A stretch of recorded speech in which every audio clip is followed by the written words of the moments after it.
The following video will spoil freshly picked Tingle's Rosy Rupeeland and Ripened Tingle's Balloon Trip of Love. I mean, obviously. Ah yes, Tingle. He was questioned about his origins, and in fact his overall strange demeanor right from the get-go. A cartographer in Majora's Mask, some sort of slave owner in Wind Waker, or sometimes he's just there. What isn't as well known is that he has his own Nintendo DS games. Some are just your basic spin-offs, with one seeming like a random app, a balloon fight reskin, but two games are actually full-fledged subversive games. It's a partial divergence, but I'm working on a series ranking the Zelda games, and upon writing scripts I'm realizing how deep these games go, and in fact is a connection to the other games. I feel like it's more suitable to make a separate video about it for now, as it feels better to talk about them as a whole to show their connections. These will not be reviews of the games. If you want that, wait for my Zelda video to come out, but I do want to explore the connections between them. Tingle is not necessarily a person, but rather a state of being. This is explicitly stated in the two Tingle spin-offs on the DS. It delves into a topic that I never expected.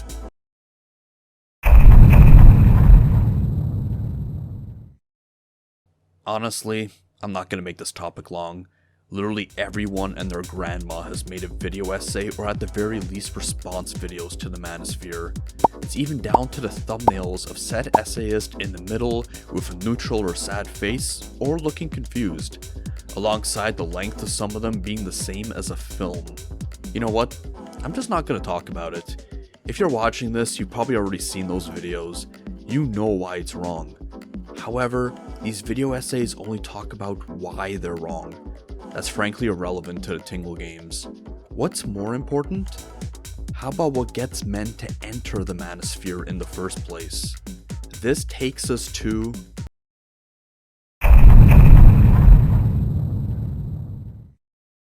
more and more we are seeing men realizing that they not only lack purpose in life, but that they are not what they are told when they are younger.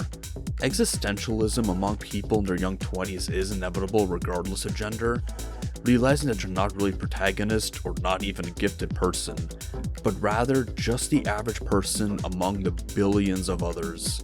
However, it tends to hit harder for men. Trust me, I've been there. To call me a late bloomer is an understatement, and although I never fell for the incel dogma, I guess you could say I swallowed the black pill and thought life was hopeless because of how terrible and ugly of a person I was. The reason why this tends to be common and more effective amongst men? Toxic masculinity and the patriarchy. Under this oppressive system amongst women and some NBs, men are seen as the higher beings. This puts more pressure amongst them, and they see themselves as a failure for not reaching the standards that men should apparently reach. Scoring as much as possible, getting a good job, buying a house, and getting married by a certain age. It's a hot take, but I honestly do believe that this is the root of the issue. The best way to combat sexism is to get rid of the stigma, the pressure that everyone has to go through, and for us to realize that we aren't better than each other no matter where we are on the gender spectrum.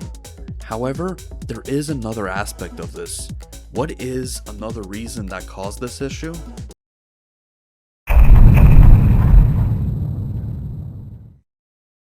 Yeah, I'm going that direction.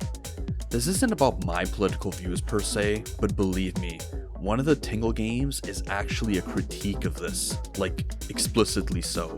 We are entering an epidemic now. Neoliberalism is collapsing the economic systems worldwide.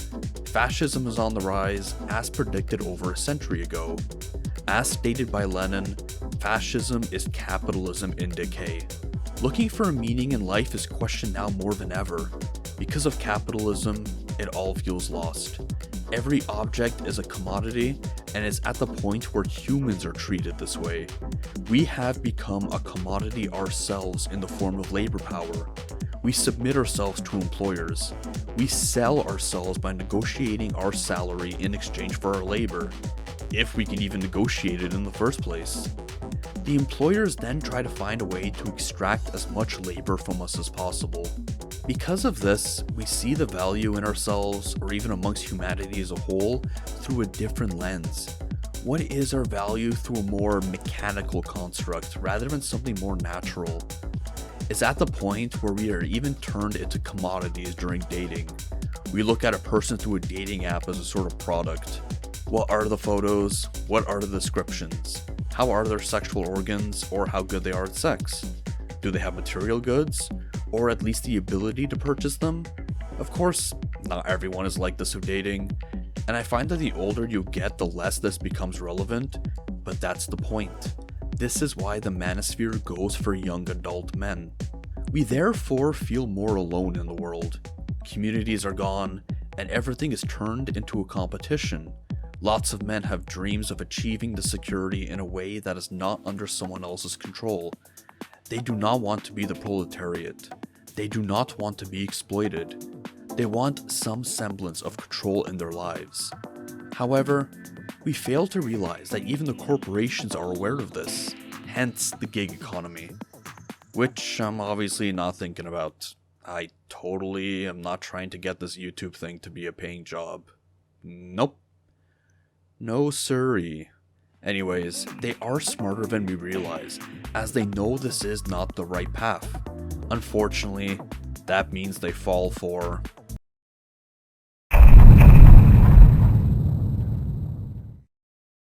The Manosphere has that draw. They try to teach these men how to acquire what they want through their own volition, how to be rich themselves, and or how to score. They use these sorts of methods that seem easy enough. Stuff like crypto, or hell, even the weirder stuff like NFTs. They then tease these men. They have those podcast clips on social media to help have that initial hook, to draw interest from men. They then do more research, and even give in and purchase their master classes on how to obtain control in their lives. It's why I consider Andrew Tate quite smart, as evil as he is. Most of these grifters only go for one approach, while he did both scoring cash and getting laid at the same time. A sort of 2-for-1 special, if you will. I don't think they're as stupid as most people think. I do believe they know what they're saying is bullshit, but it's what draws these younger men with existential dread to pay money to them. What is more evil, if they believe what they say, or that they don't believe it but know it makes money? Honestly, who knows at this point, or who even cares?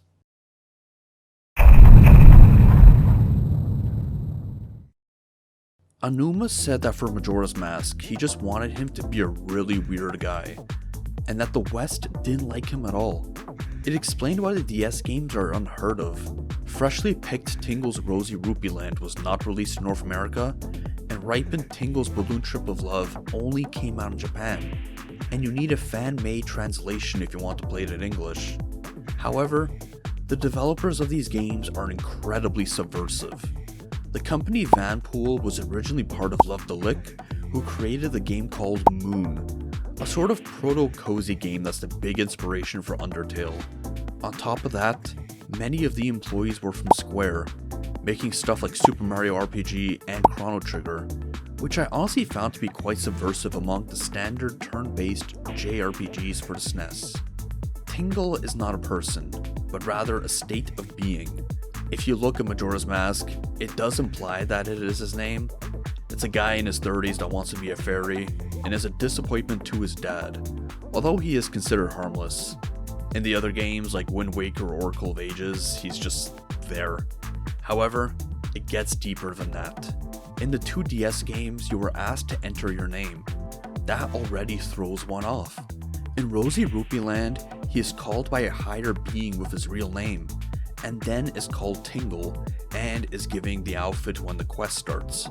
In Balloon Trip of Love, he is called Tingle when he enters another dimension. This implies that Tingle is the name someone is given when they start their journey. Don't worry, I will go into more detail with these openers later on. But first, this takes us to Skyward Sword. If you go to Zelda's room, you will see that she has her own hobby, which is crocheting.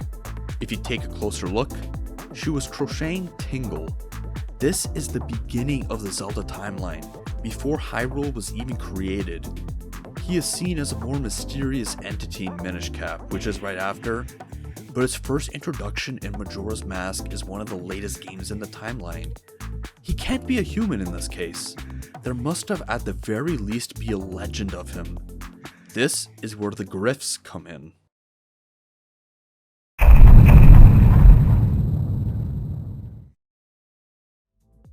This is the more common of the grifts that Tingle goes through, as it goes beyond one of the DS games. In Rosy Rupeeland, he is alone in a small house, with a voice calling him by the name the player chooses, and his background literally saying, "You, 35-year-old man." It gets incredibly overt with the capitalist system.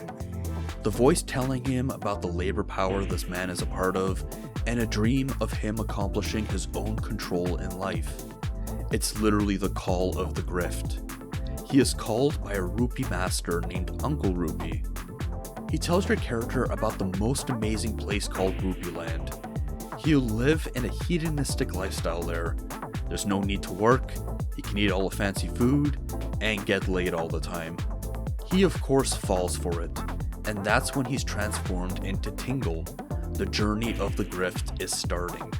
After that, there's even that initial tease, almost like a pyramid scheme.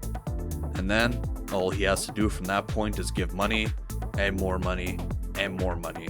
I mean, it's obvious where it goes at that point. As he continues his journey, it almost comes across as a sort of gig economy where it's even worse of a grind. I mean, hell, he can't even do combat well. He needs to hire bodyguards for that. He honestly comes across as pathetic. This is where the sort of Ayn Rand-like capitalist system comes in. Everyone's out against each other. You will honestly feel pretty bad for Tingle while playing this. This is all thanks to one mechanic. Literally everything revolves around rupees, even your health.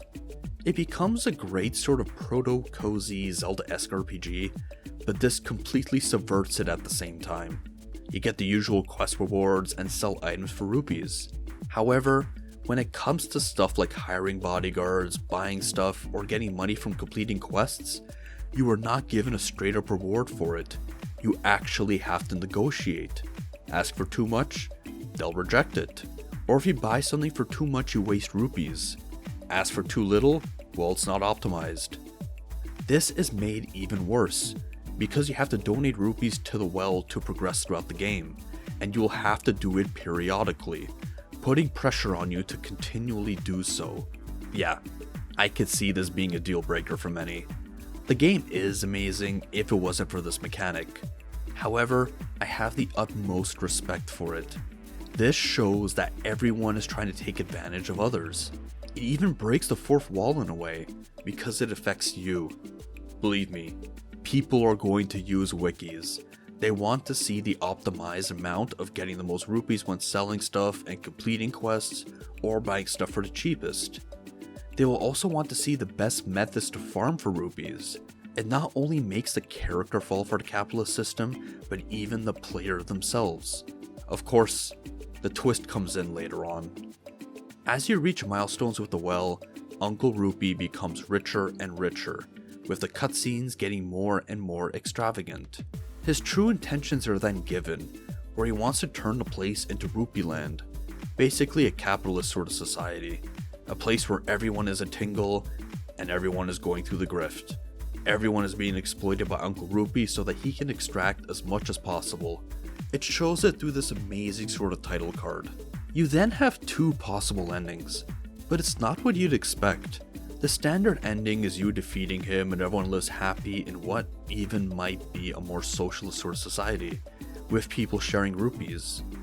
The big twist, if you complete the game 100%, getting all the treasures possible, this is when you get the bad ending. Because you collected everything, you're basically falling victim into the system, and end up being the exploiter in the end. The fact that doing well gives you the bad ending was the perfect touch for this great game. This sort of get-rich-quick gig economy thing spreads throughout the other Zelda games. In Majora's Mask, he badly wants to become a fairy, and during this process he floats in the air and takes up cartography. his own sort of business. Could Tingle also be in a state of being there, him taking part in that sort of system where he will have control in his life? In Wind Waker, he is practically a slave owner. Need I say more? In Four Swords Adventures, they are force gems, but face it, they're rupees. When some are left on the ground, Tingle floats into the screen to try to steal them from you. All of these connect to the get rich quick grift. Of course, there's still the other one.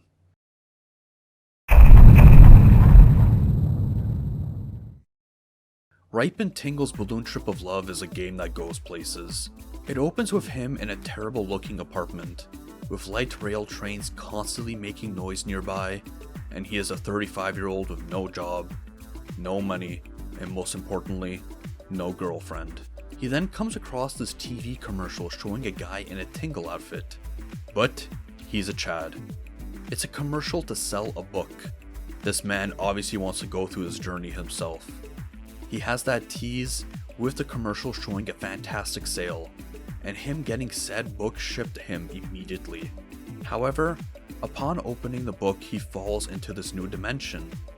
This can be seen as symbolic, as one of the first things that happens is once again, him being called Tingle and is given the outfit. As he begins to go through the journey, he is once again seen as pathetic. He gets bullied by people constantly, and is hurt all the time in sort of slapstick and frankly hilarious ways.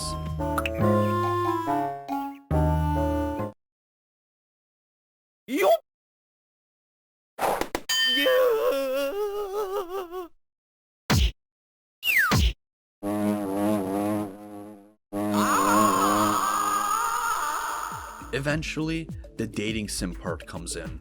It goes for, again, a more capitalist approach to dating. He wins the heart of 5 women throughout the game by buying gifts from someone. Of course, this is meant to be exploitative in a way, and he goes through a sort of gig economy thing of playing a dungeon crawler game to collect the needed rupees. As he reaches near the end, he realizes once again, this was a grift meant to exploit many men like him. What did they need from people that go through the Tingle journey? Pheromones. This is of course silly, but in the grand scheme of things, it can be seen as things working together by using pheromones to make him buy more presents, as it was stated that it was a trap all along. It comes across as symbolic when the villain says, "I want to taste the fruits of my labor." Dating is seen as a thing of value here.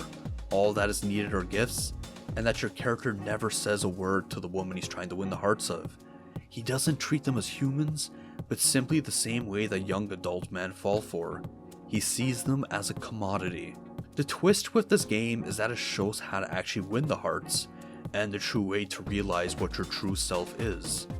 This game is a parody of Wizard of Oz, and throughout your journey with them, you realize that the true journey are the friends you've made along the way. It's funny, because despite these characters not being human, your character realizes throughout his Tingle journey that treating them as humans is the way to go. And after that, and leaving the grift by defeating the final boss, that is when he can finally win the heart of someone. And yeah, I believe these aspects show how deep these games actually went, and how many young men such as him fall for the grift, and that the true way to end up okay is to get out of it before it's too late. Unfortunately, it seems that more and more are falling for it, thanks to capitalism's huge decay from the depression caused by COVID. Let's hope that the system changes economically and socially before it is too late. Thanks for watching.